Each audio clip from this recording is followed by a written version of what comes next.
Well, howdy there, Internet people. It's Bo again.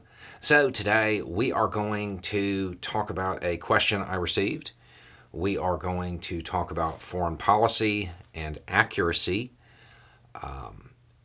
We're also going to kind of go through something that hopefully can illustrate how cognitive dissonance works and how it doesn't always just apply to the things that we normally associate it with. There's definitely a theme lately where we look at one specific group of people, particularly in the United States, and we're willing to acknowledge that they have been fed a lot of bad information for a long time, and they just don't accept the good information when it comes. Okay, so here's the message. Bo, please help me. This guy at work keeps talking about how the whole thing with Wagner is really Putin setting up for a surprise operation with Wagner. I told him he's getting bad information and that name redacted, a name I'm not saying, hasn't been right about anything since the start of the war. This women's hygiene product has the nerve to say that he was sure I had picked up better information listening in at my tables. I'm a waitress. It was just so sexist and condescending. I walked off mad and just let it go for the night, but I'd like to go back in on Tuesday and explain exactly how he's wrong. All of that to say I can't find the video I need because you title your videos like a sociopath. What's the name of the video where you sing a Schoolhouse Rock song and talk about Wagner being defeated even though they won? The video you're looking for is Let's Talk About Solidar and Bunker Hill. That's the one you were looking for specifically, but I'm going to do you one better than that. I'm going to give you a playlist that will take you from that point. You are correct. That's where it started. It will take you from that point to the boss of Wagner and his rapid descent. So, there are a lot of people, please remember that up until like just a few days ago, the prevailing theory was that Putin and the boss of Wagner, well, they were secretly buddy-buddy, and everything was going to be fine. And, you know, they were working out this super secret plan to either hit Poland or maybe go into Ukraine from the north or whatever. A whole bunch of stuff, right? And that theory, it didn't surface on its own. That information, when it comes out, it doesn't just appear out of thin air. People don't start talking about it because they just made it up on their own. Somebody told them that's what was going to happen.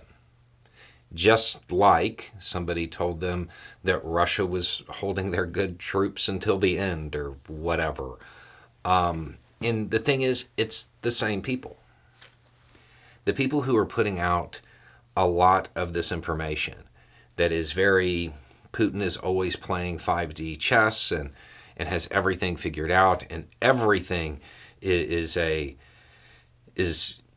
double bluff, super move. It's the same people putting this information out, and they've been putting this information out since the start of the war. The people who follow those channels, they have watched them be wrong over and over again. It was going to take 3 days. Oh, they never tried to take the capital. It's a brilliant idea to throw all of this manpower and just waste all of this to get Solidar and Bakhmut. They're holding their good troops till the end. Yes, they have these super fantastic tanks. They just don't want to use them. All of this information, it's not something that they just imagine on their own. They're told it, and they're told it by the same people. And those people watch them be incorrect over and over and over again over the course of a year and a half. But their base, those people who are following it, they don't let it go. They don't acknowledge that they were that inaccurate. We're not talking about the guys who are like, I think Russia's going to move in and they'll have a good win here and then move south a little bit. I'm not talking about those guys.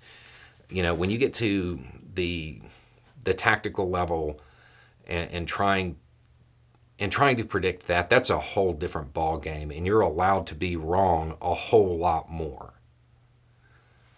But the same thing that is at play with believing Putin is always engaged in 5D chess is the same thing that leads people to believe that Trump can do no wrong.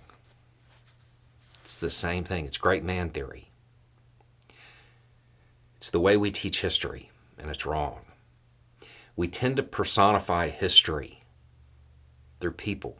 Individual people did these great things. So when people who never realized that it wasn't one person, that it was a whole team of people working on that great thing,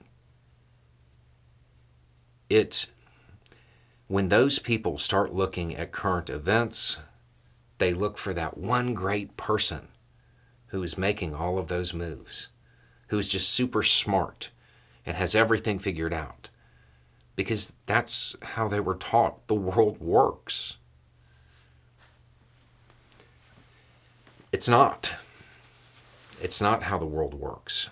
And the reason this bothers me so much is because if you believe that and you internalize that it's only these just amazingly brilliant, great people who can really accomplish anything, what happens if you don't believe that you're amazing and brilliant and great?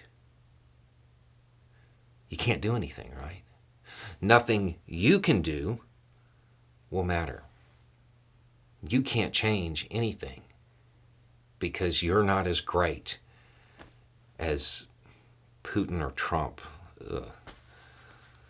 Because you don't measure up to what you learned in history class, the mythology that we teach about all of these world leaders.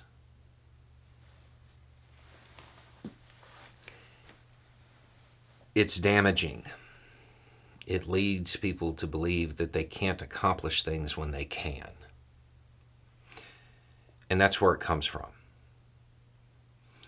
That's why people put so much faith in people who don't deserve it, because they're looking for that leader.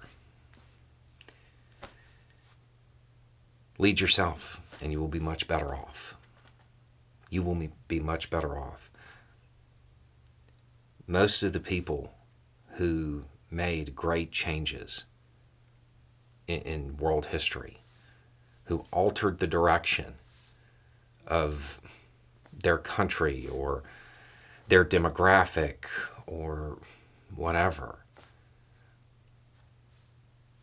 they weren't great until they were. Before then, they were just somebody who wouldn't give up. Anyway, it's just a thought. Y'all have a good day.